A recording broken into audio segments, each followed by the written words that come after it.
Alright, y'all, just got back from Liberty Custom Gun Shop in Vander right down the street. And I know I got me a good old classic steel ammo military can for moldable ballistic gel back to squares now. And I know what y'all don't know what y'all looking at. My buddy there gave me a lot of cool retro vintage stuff for free. And this is a collector's item that you cannot even find on the internet. I've never seen one of these. So what you guys are looking at is a rare 1958 production. Yes, this is 68, almost 70 years old. And this is a big bad 3-inch mag, Remington Express, paper shell, #1 buck. And this is so old. This is a paper shell that back in the day before they used plastic hulls. I'll show you compare this to a new modern day Remington Magnum buckshot. And this is an Express #1 buck. And this is a premium hunting load. And this has what they call the maximum buckshot because you get 24 pellets of #1 buck. And that's a lot of lead. Being the #1 buck isn't much smaller than double aught. #1 buck is 30 caliber, double aught is 33 caliber. So #1 buck is not that much smaller, and you're getting a substantially more lead count.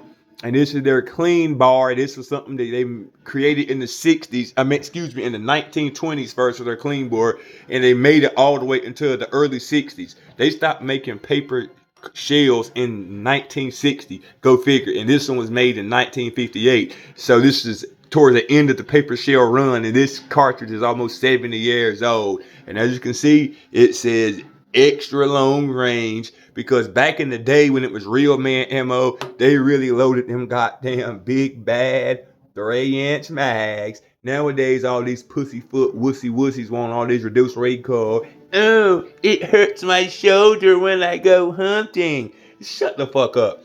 I could understand home defense, but when you going hunting, ain't nobody scared of no recoil.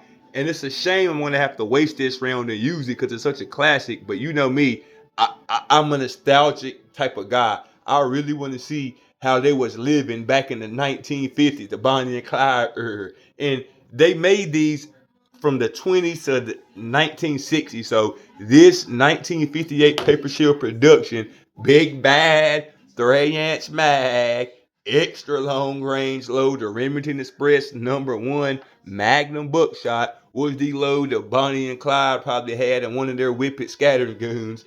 Because I know where John Dillinger, all the 1930s Great Depression G-Man gangsters and moonshiners in Chicago, this is the ammo that they used back then. And I do know for hunters in the southeast where we're at in North Carolina, as far up north as Virginia, and as far down south as South Carolina and Virginia and Georgia, they are really big shotgun hunters.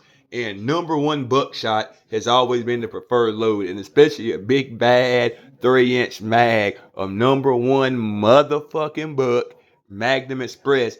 This is the preferred load because deer's a moving target when they're running dogs.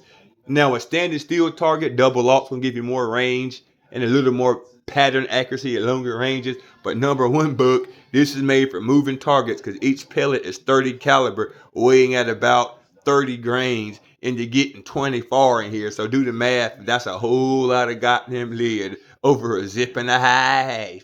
And this is a phenomenal load. I can't wait to test it. And I'm with this KleanBore. This ammo is supposed to have an infinite shelf life. It's supposed to be good for 1,000 years. Being that it's 70-year-old ammo, almost 1958, I'm kind of a little not scared to use it. I'm kind of curious to see how it affects it because even though this ammo is supposed to be good for a lifetime, I definitely don't think it's as fresh as it was in 1958.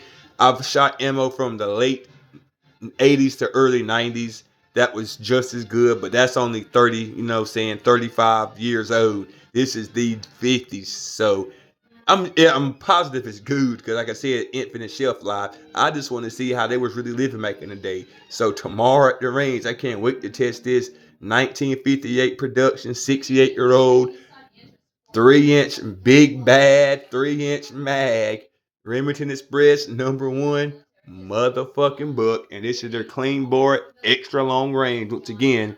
And now I'll compare this, if you guys can see, to a modern Remington Express big bad 3-inch mag triple oak buck that I tested today. And as you can see, both of these are the same exact size. But as you can see, this KleanBore is a paper shell. This Remington Express, the modern 2020s era Remington Express, vintage 1950s paper Remington Express. And as you can see, they're the same exact size, but the paper shell has a paper, little cardboard paper, whatever you want to call it, cap. They cap it off like that because, of course, back when they were making paper, you couldn't crimp plastic. Now you see the Remington Express, it's crimped because this is plastic. You can fold it and crimp it down. So a modern plastic shell they've been making the past 80 years, 70 years, modern day plastic shells you can crimp. Now this Remington Express right here, this paper shell, #1 motherfucking book. You see it has a paper. I gotta put it. Like I said, I can't think of what they call it. Paper cap. There you go. You keep everything in there. So that's what we testing: the blast on the past versus the modern day. And now, although these are two totally different loads, #1 buck is quite a bit smaller than triple aught buck. But both of these are Remington Express, big bad 3-inch mags, a motherfucking book. #1 buck gives you a substantially more amount of lead though. You're talking about 24 pellets of 30 cal buck versus 10 pellets of 36 caliber. So #1 buck is 30 caliber. Triple aught buck is 36 caliber. Triple aught being the biggest buckshot size available. #1 buck being, for the 12 gauge, usually the smallest buckshot size that you're going to want to run for deer, although it's almost the same with double aught. The #1 buck is the premium hunting load. Everybody that run dogs prefer #1 buck. Even for home defense, they say #1 buck is the most effective. So now I can't wait. Now, as far as this goes, how I test it, I can't wait to test this vintage buckshot and show that old Jim Crow how it did. And now once again, I'm gonna be testing my good old Dickinson tack far, full size, short bearing, military spec scattering gun. And as you can see, I want to see how accurate this, well, not accurate, how the pattern shoots. And this vintage 70-year-old 1958 production big bad 3-inch mag Remington KleanBore extra long range, because with these, and this is real steel, folks. Not no plastic. This real steel, not no plastic AR sights. These M14 Ghost Ring batting rifle sights. So even with a scattering gun, I can make some pretty accurate shots all the way and keep that pattern with a good shoe all the way out to at least 60 feet. With a buck, I know I can knock a nigga down at 100 yards if I went and wanted to. So we're gonna see how this extra long extended range KleanBore retro book shoots in a modern day full size short 18-inch barrel, well really a 16-inch barrel military spec scattering gun, fiber optic training in front, ghost ring rear. So in a modern scattering gun with a modified choke, I know this isn't gonna pattern as good as modern day buckshot. It's just not. I just want to see how powerful it is of this Magnum #1 24 pellet load, the #1 motherfucking book. And as y'all can see, once again, these are two Remington Express big bad 3-inch mags. This is some paper from 1958, 70 years old almost, and this is modern day plastic from 2025.